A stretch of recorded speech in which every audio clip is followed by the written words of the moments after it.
Do you feel like your happiness is limited to the fact that you're working for somebody else and you're ready to venture out on your own? Today's topic, slow burn, how you become your own boss and the challenges and triumphs that come along with it. I'm Brett Mogavero, you're watching The Root.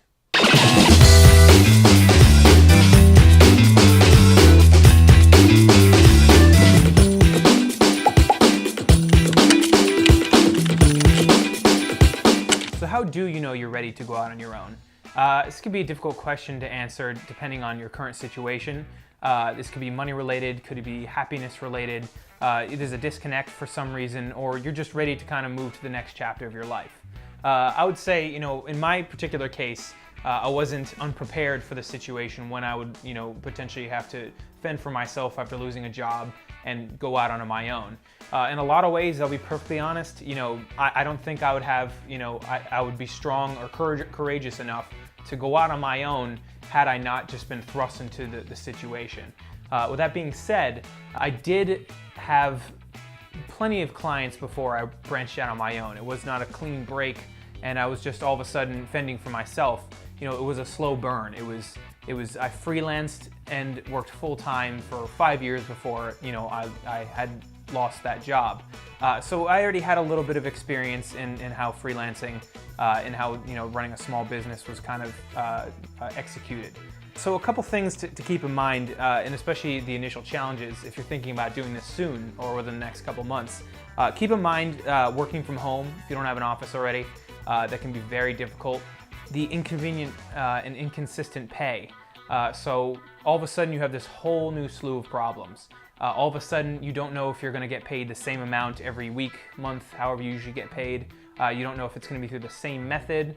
There are still plenty of dinosaurs out there that don't use any sort of electronic payment system. It's still checked through the mail. Everything's still slow, and you need to anticipate this, and you have bills to pay.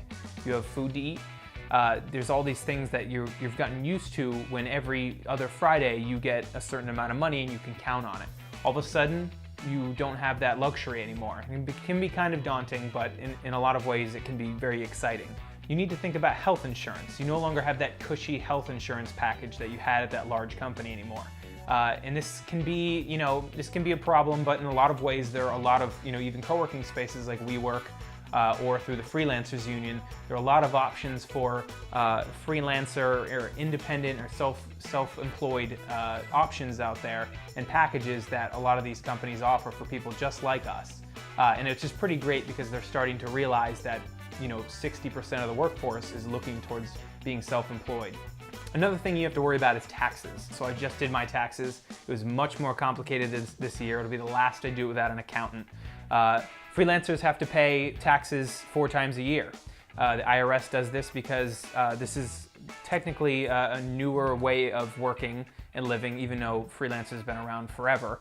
It's becoming more mainstream, and they haven't built in systems specifically for us yet. So they don't count, and there's not a lot of accountability for people who do jobs here and there for 10, 20, 50, 100 clients a year. Another thing to consider is work-life balance. You no longer have the set parameters of a 9 to 5 or a 6 to 2 or whatever it is you're used to working. You are now the person who says when you start work and when you stop work. This can get carried away very easily when you're working for yourself.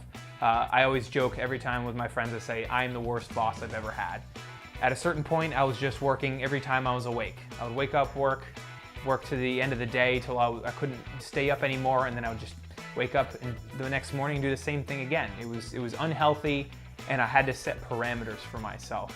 If you're a person that doesn't seem like this would be really a problem, that's true for the first couple months, but then you just start slipping and making excuses, and that workaholic kind of thing really does kick in.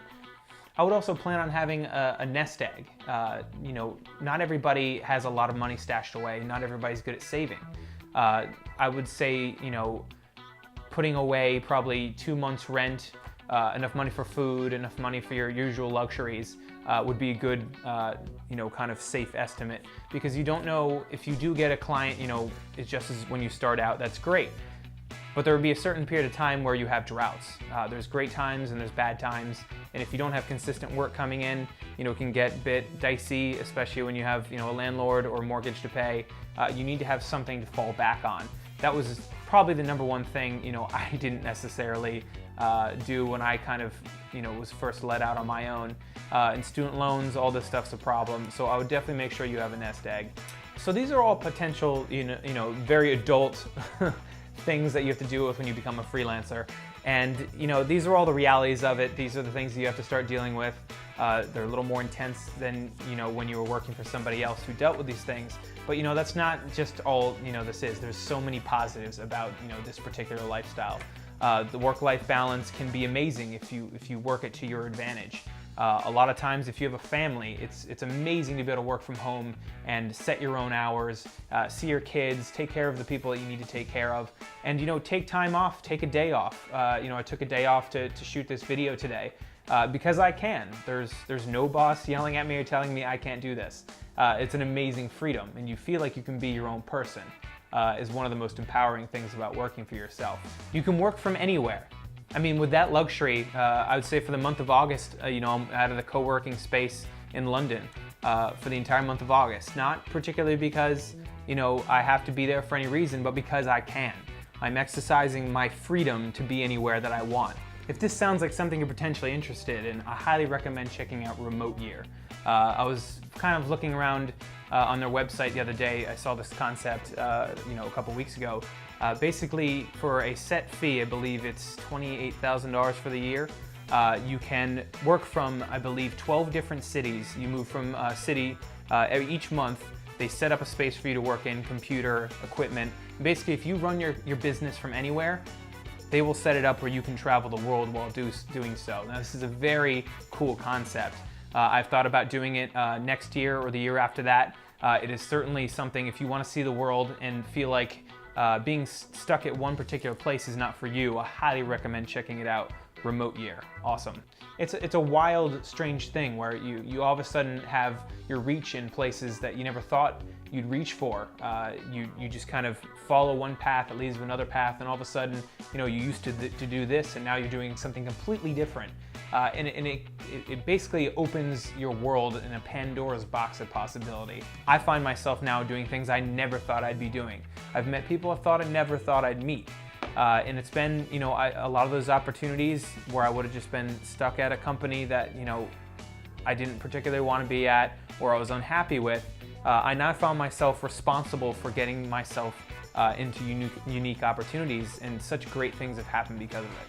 If any of you out there have any questions about venturing out on your own or starting your own business, and you're kind of unsure, or if you're ready yet, I'd love to give some feedback and some insight being a year into it.